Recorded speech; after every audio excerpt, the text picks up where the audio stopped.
বিসমিল্লাহির রহমানির রহিম। প্রিয় ভিউয়ার্স, আসসালামু আলাইকুম। আজকে আমি আলোচনা করব নবম দশম শ্রেণীর উচ্চতর গণিত অধ্যায় 4 কাজের খ সম্পর্কে। গততে আমরা আলোচনা করেছিলাম যে অন্তর্বৃত্তের ব্যাসার্ধ, অন্তর্বৃত্ত হচ্ছে একটা ত্রিভুজের অন্তর্বৃত্ত অঙ্কন করে তার ব্যাসার্ধ নির্ণয়। আজকে আলোচনা করব একটা ত্রিভুজের বহির্বৃত্ত অঙ্কন করে তার ব্যাসার্ধ নির্ণয়। তো প্রথমেই সমস্যাটা হলো 6.5 সেন্টিমিটার, 7 সেন্টিমিটার এবং 7.5 সেন্টিমিটার বাহু বিশিষ্ট একটি ত্রিভুজের বহির্বৃত্ত অঙ্কন করে এর ব্যাসার্ধ নির্ণয় করো। তাহলে প্রথমে এই তিনটে বাহু দেওয়া আছে, সেই ত্রিভুজটা আগে এঁকে নিতে হবে। নেয়ার পর ওই ত্রিভুজের বহির্বৃত্ত অঙ্কন করতে হবে, করে তার ব্যাসার্ধ নির্ণয় করতে হবে। তাহলে প্রথমেই বাহু তিনটা আমরা এ ধরে নিয়েছি 6.5 সেন্টিমিটার, বি 7 সেন্টিমিটার এবং সি 7.5 সেন্টিমিটার। তাহলে এই অনুযায়ী আমরা আগে একটা ত্রিভুজ অঙ্কন করে নেব। তাহলে প্রথমেই যে কোনো রশ্মি একটা নেই। তাহলে যে কোনো রশ্মি থেকে আমরা প্রথমে ত্রিভুজের তিনটি বাহু দেওয়া আছে, তার একটি বাহুর সমান, অর্থাৎ বি এর সমান করে, আমরা 7 সেন্টিমিটারের সমান করে আমরা কেটে নিই। তাহলে এটা কেটে নিলাম, এটা কি পাইলাম? এইটা পাইলাম বি ইকুয়াল 7 সেন্টিমিটার পাই। এখন বাকি দুইটা বাহু নিতে হবে। একটি বাহু হলো এ হলো 6.5, 6.5 সেন্টিমিটার, এর সমান করে আমরা একটা বৃত্তচাপ আঁকলাম। আবার আর একটা সি হলো 7.5 সেন্টিমিটার, এর সমান করে আমরা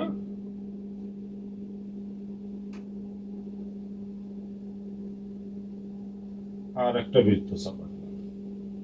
তাহলে এই বৃত্তচাপ দ্বয় পরস্পর, তাহলে প্রথমে আমরা কি করলাম?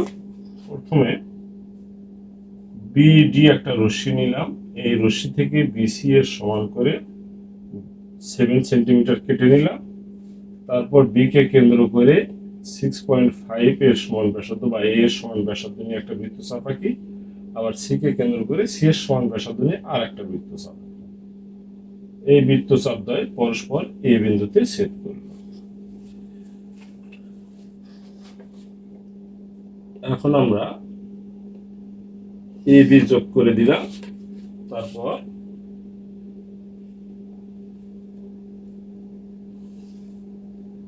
এসি যোগ করে দিলাম। তাহলে এ বিসি একটা ত্রিভুজ পাইলাম। এখন আমাদের এই ত্রিভুজের বহির্বৃত্ত অঙ্কন করতে হবে। তাহলে এই ত্রিভুজের বহির্বৃত্ত অঙ্কন করতে গেলে আমাকে কি করতে হবে? এই ত্রিভুজের বাহু দুইটা বাহুকে যে কোনো একদিকে বহিস্থ বাড়িয়ে দিতে হবে। এটা বর্ধিত করে নিলাম, আবার এই বাহুটাকে বর্ধিত করে নিলাম। তাহলে বর্ধিত করে নেওয়ার পর বাহিরে যে দুইটা কোণের সৃষ্টি হলো, এই কোণ দুইটার আমার সমদ্বিখণ্ডক আঁকতে হবে। একে যে বিন্দুতে ছেদ করবে সমদ্বিখণ্ডক দ্বয়, সেটাই হবে বহিস্থ বৃত্তের কেন্দ্র। সেখান থেকে যে কোনো একটা বাহুর উপরে লম্ব আঁকবো, ওই লম্বটাই হয়ে যাবে বৃত্তের ব্যাসার্ধ। তাহলে এবার আমরা দেখি কোণটাকে সমদ্বিখণ্ডিত করে নেই, কোণ দুইটাকে। তাহলে একটা কোণকে আমরা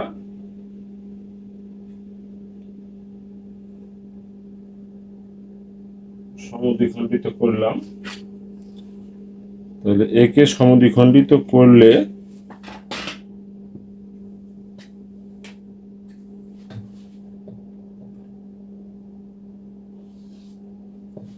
এই কোণটাকে সমদ্বিখণ্ডিত করা হলো। আবার বহিস্থ আর একটা কোণকে এবার আমরা সমদ্বিখণ্ডিত করব।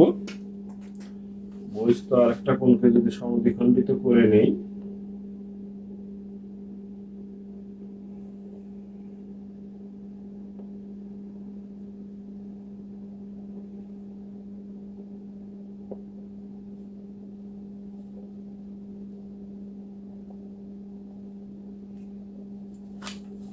তাহলে এই সমদ্বিখণ্ডক দ্বয় যেখানে ছেদ করবে তাহলে কোথায় সেট করলো এরা?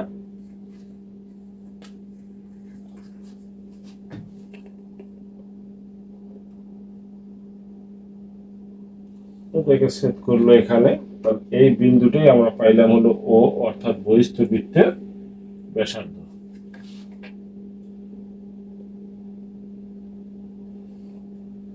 আমরা বহিস্থ বৃত্তের একটা কেন্দ্র পাইলাম ও। এখন এই ও কে কেন্দ্র করে আমরা বহিস্থ যে দুইটা বাহু আছে, এইটা অথবা এইটা, এর দুইটার যে কোনো একটার উপরে আমরা একটা লম্ব আঁকবো।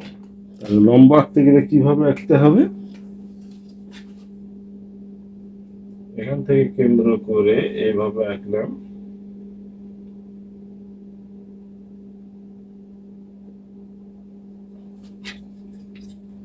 আবার এটাকে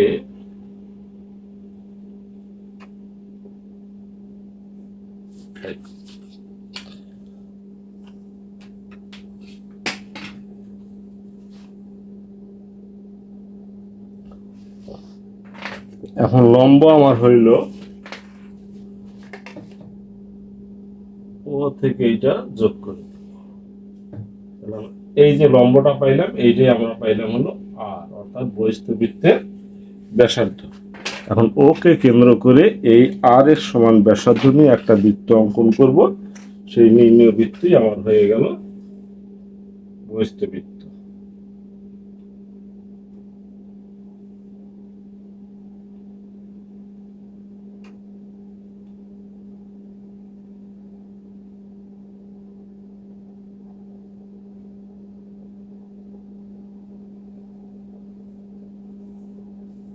এইভাবে যে বৃত্তটা আঁকবো সেই বৃত্তটাই আমার এই দিক দিয়ে ঘুরে যেটা হবে সেটাই আমার বহিস্থ বৃত্ত হয়ে গেল।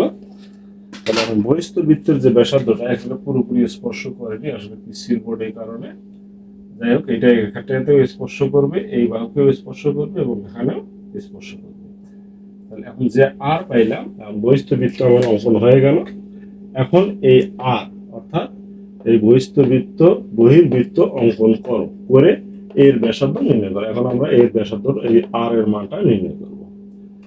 তো আর এর মান নির্ণয় করতে গেলে, সংক্ষিপ্ত ভাবে করতে গেলে, হেরনের একটা সূত্র আছে যে আমরা জানি হেরনের সূত্র অনুযায়ী ত্রিভুজের বহির্বৃত্তের ব্যাসার্ধ আর এ ইকুয়াল, অর্থাৎ আর এ বলতে আমরা যে বাহুটার উপরে এইটা বি নিয়েছি, এই বাহুটা কিন্তু এ ধরেছি আর এইটাকে ধরেছি সি।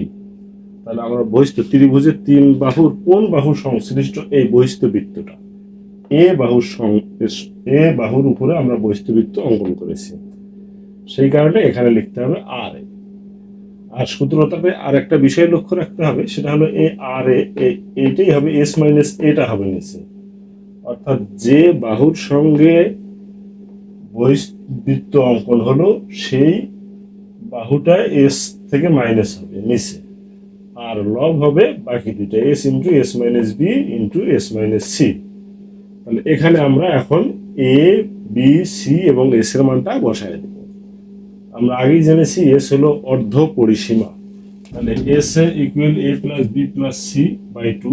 তাহলে এ হলো 6.5 প্লাস বি হলো 7 আর সি হলো 7.5 বাই 2। তাহলে ইকুয়াল পাইলাম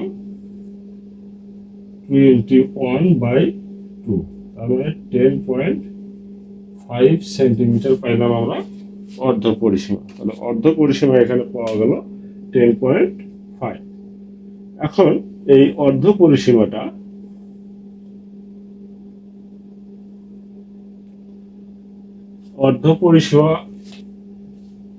মানগুলো এখানে বসায় দিব। তাহলে আমরা আর এ ইকুয়াল কি পাচ্ছি, ব্যাসার্ধ এস। এস এর মান হলো কত? এস এর মান হলো 10.5 ইন্টু 10.5 মাইনাস বি, বি অর্থাৎ 7 ইন্টু 10.5 মাইনাস সি, সি অর্থাৎ 7.5। নিচে আসলো 10.5 মাইনাস এ অর্থাৎ 6.5। তাহলে ইকুয়াল আমরা কি পাচ্ছি, 10.5 ইন্টু 10.5 থেকে 7 গেলে 3.5 ইন্টু 10.5 থেকে 7.5 গেলে আসতেছে 3 ডিভাইডেড 10.5 থেকে 6.5 গেলে আসে 4। ইকুয়াল এখন এই তিনটা হবে গুণন। তাহলে এই তিনটা যদি আমরা গুণন করি তাহলে কত আসতেছে? 3 3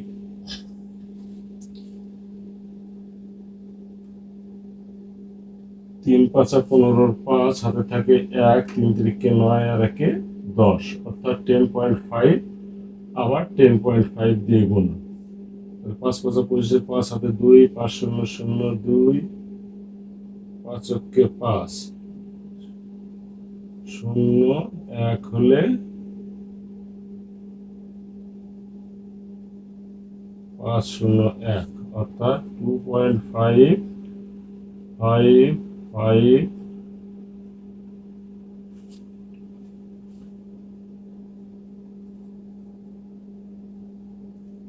5 1 10, 5 2 10 1 1, অর্থাৎ 110.25 বাই 4। এখন 4 দিয়ে একে যদি ভাগ করে দেই তাহলে রুট ওভার যেটা আসবে 5 দুগুণ 4 দুগুণ 8, 30, 4 7 28, 22, 4 5 20, 25, 4 6 24। এখন এইটাকে বর্গমূল করে দিব, যত হবে তত সেন্টিমিটারই হবে আমার এই বহির্বৃত্তের ব্যাসার্ধ। তো এটা একটু ক্যালকুলেটর দ্বারা যদি আমরা হিসাব করে নেই তাহলে আরো ইজি হয়ে যাবে, খুব অল্প সময়ের মধ্যেই হয়ে যাবে। তো আমরা আর একবার এটা রিভিশন দেই। তাহলে প্রথমে কি করব, তিনটা বাহুর দৈর্ঘ্য দেওয়া আছে ত্রিভুজের, আমি 3 বাহুর দৈর্ঘ্য নিয়ে একটা ত্রিভুজ অঙ্কন করব। তারপর যে কোনো দুইটা বাহুকে আমরা বর্ধিত করে দিব দুই দিকে, দিয়ে ওই বহিস্থ কোণদ্বয়ের সমদ্বিখণ্ডক আঁকবো। সমদ্বিখণ্ডক দ্বয় যে বিন্দুতে ছেদ করবে সেটা হলো বৃত্তের কেন্দ্র। আর ওই কেন্দ্র থেকে বহিস্থ দুই বাহুর যে কোনো এক বাহুর উপরে আমরা একটা লম্ব আঁকবো। এই লম্বটাই হলো বৃত্তের ব্যাসার্ধ। তো ওই ব্যাসার্ধ সমান করে ওকে কেন্দ্র করে একটা বৃত্ত অঙ্কন করব। এই বৃত্তটাই আমার হলো বহির্বৃত্ত। আর এই বহির্বৃত্ত ব্যাসার্ধ নির্ণয়ের আমার সূত্র আছে, এটা ভালোভাবে মনে রাখতে হবে যে কোন বাহুর সাথে এই বহির্বৃত্তটা অঙ্কন হবে। যে বহির্বৃত্ত অঙ্কন হলো এখানে আমি এর সাথে অঙ্কন করেছি, যার ফলে এটা হলো আর এ এবং নিচে এস মাইনাস এ। এটা যদি বি বাহুর এই দিকে করতাম তাহলে কিন্তু এখানে হতো আর বি, এখানে হতো এস মাইনাস বি। সি এর সংশ্লিষ্ট করলে তাহলে এখানে হতো আর সি, এখানে হতো এস মাইনাস সি। আর উপরে হতো এস ইন্টু নিচে যেটা হবে এ নিচে আছে, এইটা এ বাদে বি আর সি হবে উপরে। তারপর এসটা বের করে নেব, এস এর মান, এর মান, বির মান, এগুলো বসায় দিয়ে ক্যালকুলেশন করে যেটা রেজাল্ট আসবে সেটাই হলো আমার নির্ণীয় বহির্বৃত্তের ব্যাসার্ধ। আশা করি এটা বোঝা গেছে এবং পারা যাবে। আজ এ পর্যন্তই। আল্লাহ হাফেজ।